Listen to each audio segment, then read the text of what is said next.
Deuxième partie de Politicia, votre rendez-vous politique dont le numéro de ce jour est consacré aux Comores dont le président Azali Assoumani a fait tenir à Paris en France les 2 et 3 décembre dernier une conférence des bailleurs des fonds, conférence dénoncée par l'opposition comorienne qui conteste toujours sa légitimité. Mais pourquoi l'opposition comorienne, notamment celle de la diaspora, conteste-t-elle toujours la légitimité du président Azali Assoumani? Avant d'en parler, je vous propose d'écouter ce qu'en dit Ahmed Saïd Mohamed, c'est un ancien candidat à la présidentielle de mars 2019.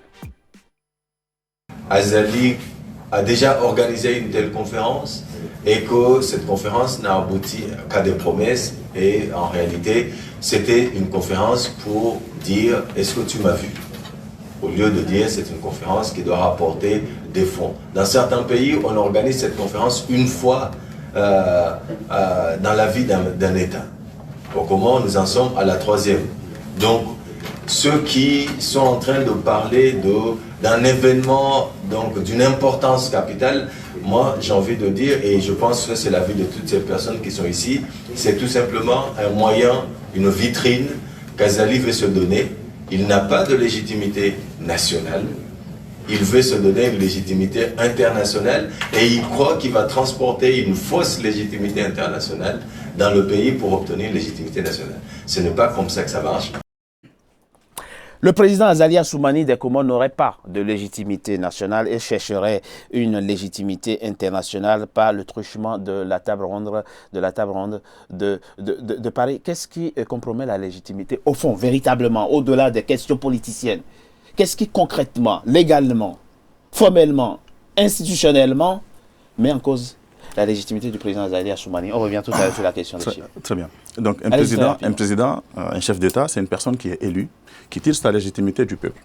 Ce qui n'est pas le cas du président Azali. Et là, moi, je vais le dire, j'ai deux éléments pour le... Voilà, allez-y. Première chose, j'ai un article de l'opinion qui a été publié dans la foulée, des élections, des prétendues élections de 2019, où là, on parle des observateurs internationaux qui n'ont pas pu se prononcer sur la sincérité du scrutin. Et pour cause, on a vu des urnes qui ont été bourrées la veille, où on trouvait des bulletins du nom d'Azali Assoumani déjà pré-remplis, et on a vu, attendez, laissez-moi finir, les observateurs internationaux, quand on a des élections comme ça, aux Comores notamment, il y a souvent des observateurs internationaux qui vont pour vérifier si le scrutin est crédible ou pas. En l'occurrence, ils ont refusé de se prononcer parce que le scrutin ne s'est pas prononcé de manière sincère. Maintenant, les Comoriens, vous avez, mais bien sûr, vous avez vu que les Comoriens, en nombre, se sont soulevés contre cette mascarade électorale. Ils ont manifesté partout dans le monde, et notamment aux Comores. La personne, le monsieur Wadan que vous avez en face, il fait partie de ceux qui ont manifesté, et il a même été agressé, il avait perdu le visage d'un bras. Donc aujourd'hui, si vous avez 10 000 Comoriens qui sont capables de se soulever pour dire non au hold-up électoral, c'est que c'est pas pour rien. Si vous avez les observateurs internationaux... Cette histoire ne finira jamais. Ça ne finira jamais parce que c'est un problème de légitimité. Elle va durer aussi longtemps que ce monsieur continuera à traquer le peuple comorien. Parce qu'il a volé leur souveraineté. Il a pris le pouvoir de force. Et ce n'est pas étonnant, vous savez pourquoi? Parce qu'en 1999, quand il a fait son putsch, c'était son premier coup d'État militaire cette fois-ci. Il a pris les armes contre le pays. En 1995, il a fait pire, il a déserté alors qu'il était chef d'état-major de l'AND, pendant que le pays était attaqué. En 1992, pire encore, il exécute un militaire lors d'une mutinerie. Et là, je parle sous le contrôle. Et donc, cet homme-là, il a l'habitude de voler aux Comoriens, et cette fois-ci, là, c'est pas possible. Parce que nous avons des Comoriens, les Comoriens ont ouvert les yeux. C'est fondamental qu'on ne peut pas le nier ici. Je peux vous sortir l'article de l'opinion. C'est une notion de souveraineté. Vous savez, moi, je suis quelqu'un qui apprécie et qui respecte cette souveraineté. Nous avons un État où il y a des pouvoirs qui sont séparés. Mais je ne conteste pas le fait qu'il y ait des observateurs internationaux. Il y en a certains même qui n'ont pas contesté aussi. L'élection. Largement. Il faut les citer. Ils sont cités. Vous savez, ça fait déjà 2 ans presque. Mais est-ce que vous comprenez, M. Atoumani, et ça vaut pour d'autres pays aussi, lorsque on n'a pas, on ne s'est pas donné les moyens d'être élus dans des conditions extrêmement claires. C'est eux qui le disent. Non, mais c'est eux qui le disent. Quand vous dissolvez la Cour constitutionnelle, dont vous transférez les prérogatives à la Cour suprême, dont vous avez nommé tous les membres, ce n'est pas en soi un gage de fiabilité, n'est-ce pas? En fait, ce que vous êtes en train de faire, vous me permettez, c'est que en fait, vous d'abord exposez la solution avant d'aborder la question. Allez-y. Qu'est-ce qui s'est passé? Choisissez le bon ordre. Alors, pourquoi, par exemple, le président Azali avait pris une décision qui avait transféré les compétences qui appartenaient à la Cour constitutionnelle vers une Cour suprême? C'est pour des raisons qui ont été justifiées d'ailleurs. Parce que pendant presque un an, s'il vous plaît, quand il était élu en 2016, s'il vous plaît, de 2016 jusqu'à la date de la décision qui a été prise au 12 avril 2018, on avait une Cour constitutionnelle qui ne fonctionnait pas. C'est-à-dire que, en fait, les membres, il y a certains membres de la Cour constitutionnelle qui manquaient, qui n'ont pas été renouvelés. Mais pourquoi ne pas les nommer? Parce que tout simplement, c'est ce que moi d'ailleurs, je salue cette décision qui a été prise par le président Azali, parce qu'on avait une cour où les membres de la Cour constitutionnelle ont été nommés par des autorités politiques. Et la Cour suprême, qui les nomme alors? Non, mais laissez-moi terminer, j'arrive. Mais c'est ça avec des gens qui ne sont pas issus du milieu juridique. C'est-à-dire qu'en fait, on nommait n'importe qui. Il fallait juste justifier 15 ans d'expérience, peu importe le domaine. Mais ça se passe comme ça dans tous les pays. Non, justement. Tous les juges constitutionnels ne sont pas magistrats de profession. Est-ce qu'il a apporté... Mais non, on ne peut pas comparer la France... Non, mais je ne veux pas. Non, mais dans d'autres pays africains notamment. Est-ce qu'il a fait... Oui, mais ça, ce n'est pas une bonne chose, ça. Mais ce n'est pas une bonne chose que de toucher à une disposition constitutionnelle. Non, mais il faut confier cette fonction de juge constitutionnel. Vous savez quelles sont ses attributions? Juge des libertés, juge de la conformité de nos lois à la Constitution, juge de contentieux électoral, avec des éléments qui nécessitent autant de bagages juridiques, et on va au jour lendemain nommer quelqu'un qui n'a jamais mis ses pieds dans une faculté de droit. Ce qu'il a fait le président Azali, c'est de confier cette fonction, à des personnes, des personnes qui sont issus du concours. Issus du concours, c'est-à-dire que en fait, des gens qui ont fait des études de droit, issus du concours, et par la suite être nommés par le concours garantit aux juges l'indépendance. L'indépendance, mais là où je voulais en venir, c'est que cette cour ne fonctionnait pas. Cette cour ne fonctionnait pas pendant presque un an. Mais justement, avant même l'arrivée d'Azali. Oui, mais voilà, mais lui, quand il est arrivé, quand il est arrivé au pouvoir, avec une cour qui ne fonctionne pas, avec une cour qui ne fonctionne pas, et bien en fait, ça pénalise sa politique. Un président, on ne peut pas nier le fait qu'un président est un politique. Et la Cour suprême fait l'unanimité? Il est le seul à nommer les membres. Non, il est le seul à nommer les membres. Puisqu'il se pose en démocrate. Largement, il est largement démocrate, dites-vous, et veut le fonctionnement normal des institutions. Et il veut l'indépendance. Vous supprimez une juridiction dont les membres sont... Alors, il n'a pas supprimé. C'est le peuple qui a validé son projet. Alors, non, c'est important. Allez-y très rapidement. Oui. Moi, ce qui me fait peur... En gardant l'esprit qu'il a été quand même proclamé vainqueur de la présidentielle de mars 2019. Ce débat-là, moi, je l'ai déjà fait. Voilà, on va pas revenir là-dessus. Ce débat-là, je l'ai fait à plusieurs reprises. Voilà, c'est ça. Ce qui m'inquiète, et qui inquiète le peuple comorien, et j'en suis persuadé, c'est que la pratique politique du président Azali fait peur. Dans le sens où, moi, je continue à le combattre. J'ai dénoncé les assises. J'ai dénoncé le référendum. J'ai dénoncé la mascarade électorale. Ah, vous dénoncez tout. Qu'est-ce qu'on voit? Il ne propose pas.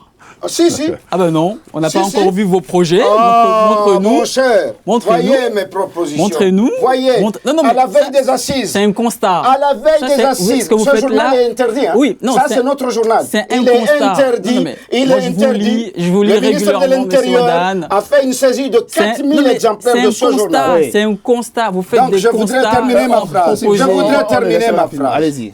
La pratique politique du colonel putschiste fait peur. Pourquoi? Regardez. Il finit les assises. Oui. Un mois et demi après, le trésor, un secteur sensible du trésor prend feu. On ne sait pas pourquoi. Jusqu'à maintenant, on ne sait pas d'où vient cet incendie. Et quelle est votre conclusion? Attendez. Il organise la mascarade électorale un mois après. Non, soyez chronologique. Après les assises, il y a eu le référendum. Non, écoutez-moi bien. Oui. Après les assises, il y a eu un feu. Qui a ravagé une partie du trésor. Écoutez-moi bien. D'accord. C'est un événement politique. Oui. Vous pensez? Ah oui, jusqu'à maintenant. Un incendie. Ah oui, dans un secteur essentiel du trésor. C'est un événement politique. Ah oui, parce que moi je pense qu'on cache quelque chose. Écoutez-moi bien. On organise la mascarade électorale. Oui. une autre banque prend feu dans un secteur sensible, et moi, après la mascarade on pourrait accuser l'opposition. Oui, non, oui, non, on pourrait aussi vous accuser feu, aussi. Mais jusqu'à maintenant... Alors, faites-nous rapidement le lien. Parce donc, je termine. Oui, allez-y, je termine. Regardez, nous avons 2 années consécutives avec une loi de finances qui n'est pas respectée. Et je donne un exemple très simple. Je donne un exemple très simple. Le respect des lois de finances, franchement, ce n'est pas une particularité commune. Oui, oui. Je donne un exemple très simple. Oui. Très simple. À chaque loi de finances et à chaque discours, le président dictateur vient dire aux communes, je vais vous donner des subventions. Et jusqu'à maintenant, aucune commune n'a reçu un centime. Alors, donc voilà des pratiques. Et le peuple comorien a besoin de savoir. Tout à l'heure sur, le peuple comorien a besoin de savoir. Je ne me suis pas exprimé d'où vient cet incendie du Trésor, d'où vient cet incendie de la banque BFC. Mais je ne suis pas la bonne personne à vous répondre à cette question. Vous insinuez quoi, que c'est le président a mis feu? Parce que nous avons un régime qui a une ruse. On pourrait aussi vous accuser. On pourrait aussi l'accuser si on joue à ce jeu-là. C'est pour quel... Monsieur Atoumani, si on parle tous en même temps, on va rire. On va pas moi, c'est très intéressant ce que vous dites. Il faut juste qu'on comprenne les enjeux. C'est quoi? Quel est l'objectif poursuivi? Moi, je pense qu'on veut cacher des choses. Quoi? Des opérations financières. Et je vais vous donner une autre pratique. Toutes les recettes douanières sont encaissées à la Ximbank. C'est une banque.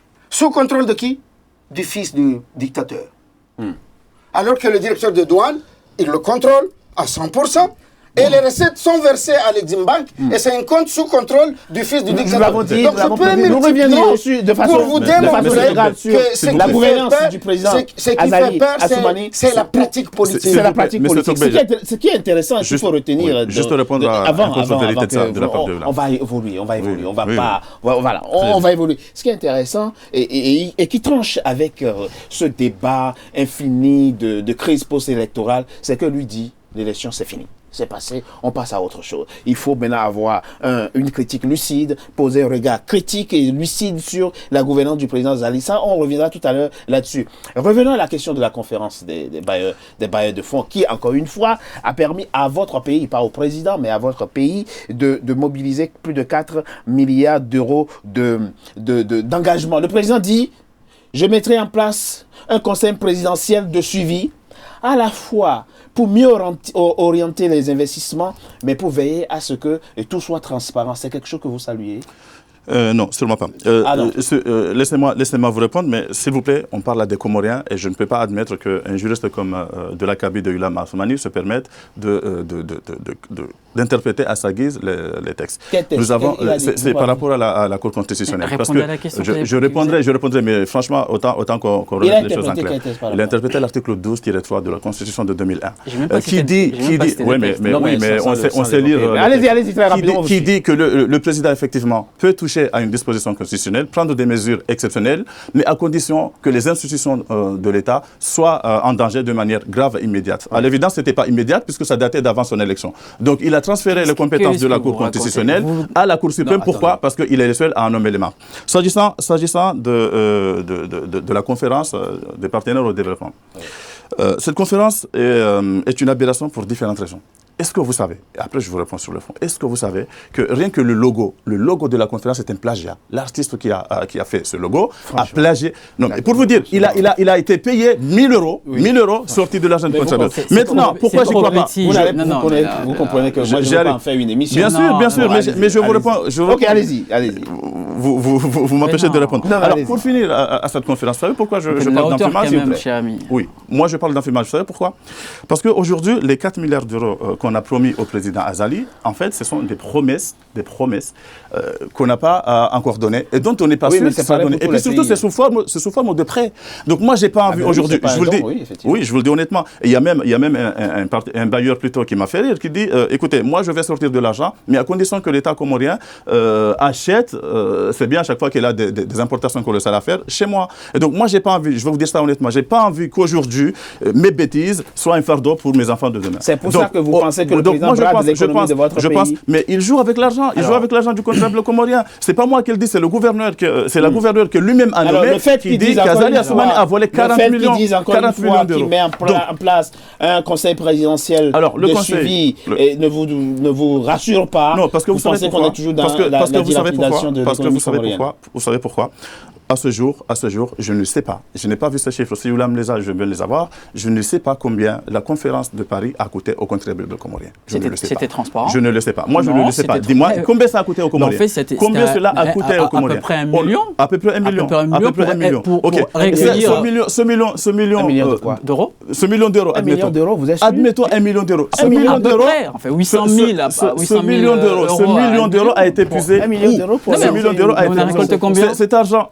Vous savez, mais c'est Togbe, je l'ai fini. Mais c'est beaucoup. 1 million d'euros tirés, alors que cette année, écoutez bien, cette année, Youlam Assoumani, cette année, il n'y a pas de budget. Le budget n'a pas été voté à l'Assemblée cette année. Comment ce million est sorti? Vous avez lu l'ordonnance? Non, vous avez lu l'ordonnance. Il n'y a pas eu. Est-ce que le budget a été voté à l'Assemblée nationale cette année? Vous avez lu l'ordonnance de 2019 ou pas? Il n'y a pas eu. L'ordonnance sur quoi? Sur le budget. Mais oui, mais attendez. Mais le budget. Est-ce que vous l'avez lu ou pas? Bien sûr que je. Mais parce que le budget n'est pas voté à l'Assemblée. Est-ce que les députés ont voté un budget? Les députés sont même interdits quasiment de siège. On a des députés qui sont tasés, des députés qui sont enfermés dans des chambres à gaz. Vous dénoncez des dépenses. Mais bien sûr, c'est des dépenses ostentatoires qui sont opaques, avec impossibilité de la part du gouvernement de justifier toutes les dépenses engagées. Est-ce que vous trouvez ça normal que ce président n'est resté qu'en moyenne que 5 jours au Comores? Ce qu'on peut retenir aussi, c'est que si le président Azali Assoumani a réussi à séduire autant d'investisseurs, pour ainsi dire, c'est sans doute parce que votre pays présente un potentiel. Le pays, ça, on est d'accord. Le pays, mais pourquoi il ne décolle pas? Mais demandez-vous pourquoi, Youlam, s'il vous plaît, je vous ai interrompu tout à l'heure. Pourquoi le pays ne décolle pas? Certes, il y a du potentiel. Vous savez combien de personnes sont au chômage au Comores? Quelque chose comme 40%, même plus de 40%. Azali Assoumani est comptable du bilan catastrophique du pays depuis 40 ans. Parce qu'il a déjà eu à être président. 25% de la population vit dans l'extrême pauvreté. Il y a un rapport qui a été rédigé par 2 experts africains économistes, 2 experts économistes africains, par le professeur Mbobia et par le chercheur Gouzibo. C'est un rapport qui a été publié en 2018 par l'Observatoire de l'économie africaine. Qu'est-ce qu'ils ont dit, ces experts? Ils ont dit que depuis qu'Azali est arrivé au pouvoir en 2016, nous sommes passés d'un pays, on va dire un pays faible, vers un pays potentiel, vers l'émergence. On a même défoncé des grands pays africains comme la Côte d'Ivoire. Parce que justement, on occupe la 23e place. Non, je parle de ce rapport. Nous sommes le 19e pays le plus pauvre au monde sur 25. On est classé 23e place comme pays potentiel, comme un pays potentiel. Rien n'interdit des ambitions. Est-ce que vous savez le classement des pays les plus pauvres? Rien n'interdit d'avoir des ambitions et des ambitions. Le président Azali Assoumani en a. Une vision, il en a, puisqu'il compte effectivement faire des Comores un pays émergent à l'horizon 2030. Mais que dire de la pratique politique de l'homme? Que dire de la gouvernance politique de l'homme? On en parle après une courte pause. À tout de suite.